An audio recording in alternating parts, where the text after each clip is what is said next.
Emosyonal ang naging tagpo ng hindi napigilan ni Coco Martin na ibahagi ang ilan sa mga sakripisyong ginawa ni Julia Montes para sa kanilang pamilya.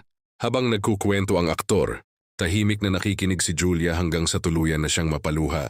Ayon kay Coco, malaki ang naging papel ni Julia sa pag-aalaga sa kanyang lola noong mga panahong nasa ospital ito.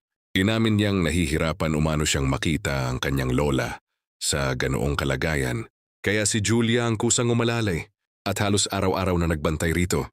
Ikinuwento rin ni Coco na walang pag-aalinlangan si Julia sa pag-aalaga sa kanyang lola. Sa kabila ng kanyang trabaho at iba pang responsibilidad, nagawa pa rin umano nitong maglaan ng oras at pagmamahal para sa kanilang pamilya. Habang naririnig ang mga salitang iyon, hindi na napigilan ni Julia ang kanyang emosyon. Kitang-kita ang pagluha ng aktres dahil sa taos-pusong pagpapahalaga at pagkilala ni Coco sa mga sakripisyong matagal niyang ginawa nang hindi ipinagmamalaki.